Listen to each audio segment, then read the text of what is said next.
കാസർഗോഡ് പൂച്ചക്കാട്ടെ പ്രവാസി വ്യവസായി അബ്ദുൾ ഗഫൂറിന്റെ മരണം കൊലപാതകമാണെന്ന് പോലീസ്. കേസിൽ മന്ത്രവാദിനി ഉൾപ്പെടെ 4 പേർ അറസ്റ്റിൽ.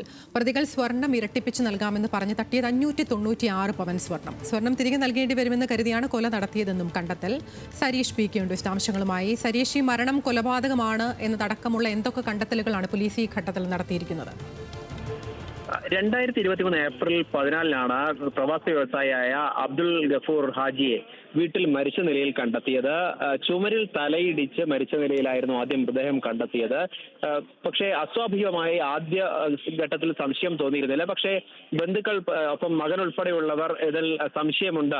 കാരണം അദ്ദേഹത്തിന്റെ പണമിടപാടുമായി ബന്ധപ്പെട്ടും ഒപ്പം തന്നെ ഈ സ്വർണ്ണ ഇടപാടുമായി ബന്ധപ്പെട്ടും ചില സംശയങ്ങളുണ്ട്. അതുകൊണ്ട് തന്നെ കേസെടുക്കണം എന്നൊരാവശ്യം മുന്നോട്ട് വയ്ക്കുന്നു. അതിന്റെ അടിസ്ഥാനത്തിൽ പോലീസ് ആദ്യഘട്ടത്തിൽ ഒരു പരിശോധന അസ്വാഭാവിക മരണത്തിന് കേസെടുത്ത് പ്രാഥമികമായി അന്വേഷണം നടത്തിയെങ്കിലും ഒന്നും കണ്ടെത്താനായില്ല. പിന്നീടാണ് പ്രദേശവാസികൾ ഉൾപ്പെടെയുള്ളവർ ആക്ഷൻ കൗൺസിൽ രൂപീകരിക്കുകയും മുഖ്യമന്ത്രിക്ക് ഉൾപ്പെടെ നിവേദനം നൽകുകയും ഒരു പ്രത്യേക സംഘത്തെ ഡിവൈഎസ്പിയുടെ നേതൃത്വത്തിൽ പ്രത്യേക സംഘത്തെ ഈ കേസിൽ ചുമതലപ്പെടുത്തുകയും ചെയ്യുന്നത്.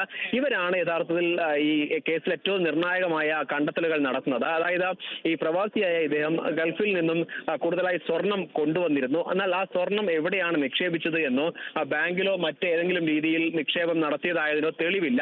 അതോടൊപ്പം തന്നെ ചില പ്രദേശവാസികളുടെ മൊഴിയെടുത്തപ്പോൾ ചില ആളുകൾ അടിക്കടി വീട്ടിൽ വരാറുണ്ട്, വീട്ടിൽ ചില കാര്യങ്ങൾ നടക്കാറുണ്ട് തുടങ്ങിയ സംശയങ്ങൾ മുന്നോട്ട് വെച്ചിരുന്നു. ഇതിന്റെ കൂടി അടിസ്ഥാനത്തിൽ നടത്തിയ അന്വേഷണത്തിലാണ് ഇപ്പോൾ 4 പേരെ പിടികൂടിയിരിക്കുന്നത്. അതിൽ പ്രധാനമായി ജിന്നുമ്മ എന്ന് അറിയപ്പെടുന്ന മന്ത്രവാദിനി മാങ്ങാട് സ്വദേശി KH ഷമീനയുടെ ആൺ സുഹൃത്ത് ഒളിയത്തടുക്ക സ്വദേശി ഉബൈസ്, പൂച്ചക്കാട് സ്വദേശി അസ്നിഫ, കൊല്ലിയ സ്വദേശി ആയിഷ എന്നിവരെയാണ് അറസ്റ്റ് ചെയ്തിരിക്കുന്നത്. ഇവർ ഈ അബ്ദുൾ ഗഫൂറിൽ നിന്നും 596 പവൻ സ്വർണമാണ് സ്വർണം ഇരട്ടിപ്പിച്ച് നൽകാം എന്ന പേരിൽ തട്ടിയെടുത്തത്. ഒടുവിൽ തനിക്ക് സ്വർണം തിരിച്ചു ലഭിക്കില്ല എന്ന് പറഞ്ഞപ്പോൾ ഇവരെ ആളുകളെ വിളിച്ചു വരുത്തുകയും നിർബന്ധമായി അടുത്ത ദിവസത്തിനകം തന്നെ തനിക്ക് മുഴുവൻ സ്വർണവും തിരിച്ചു നൽകണം എന്നൊരു ആവശ്യം ഹാജി മുന്നോട്ട് വെച്ചിരുന്നു. പക്ഷേ ഇത് നൽകാൻ സാധിക്കാത്തൊരു സാഹചര്യം ഉണ്ടായിരുന്നു. ഇതുമായി ബന്ധപ്പെട്ട തർക്കമാണ് യഥാർത്ഥത്തിൽ കൊലപാതകത്തിൽ കലാശിച്ചത്.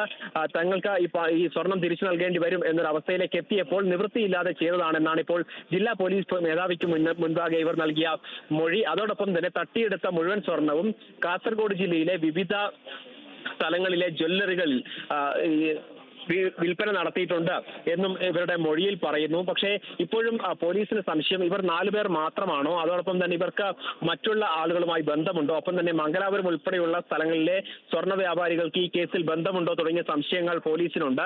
അപ്പോൾ അതുമായി ബന്ധപ്പെട്ട ചില അന്വേഷണങ്ങൾ കൂടി നടത്തുന്നുണ്ട്. ഏതായാലും 1.5 വർഷം മുൻപ് നടന്ന സംഭവം, ആദ്യഘട്ടത്തിൽ ഒരു തരത്തിലുള്ള തെളിവുകളും ഇല്ലാതിരുന്ന ഒരു സംഭവത്തിൽ കൃത്യമായി സൈബർ സെല്ലിന്റെയും അതോടൊപ്പം തന്നെ ഈ ബാങ്ക് സ്റ്റേറ്റ്മെന്റ് ഉൾപ്പെടെയുള്ളവ പരിശോധിക്കുകയും CCTV ഉൾപ്പെടെയുള്ള പരിശോധിച്ചാണ് ഇപ്പോൾ പ്രതികളിലേക്ക് എത്തിയിരിക്കുന്നത്. ഇവരുടെ അറസ്റ്റ് രേഖപ്പെടുത്തി കോടതിയിൽ ഹാജരാക്കാനുള്ള നടപടികൾ പുരോഗമിക്കുകയാണ്.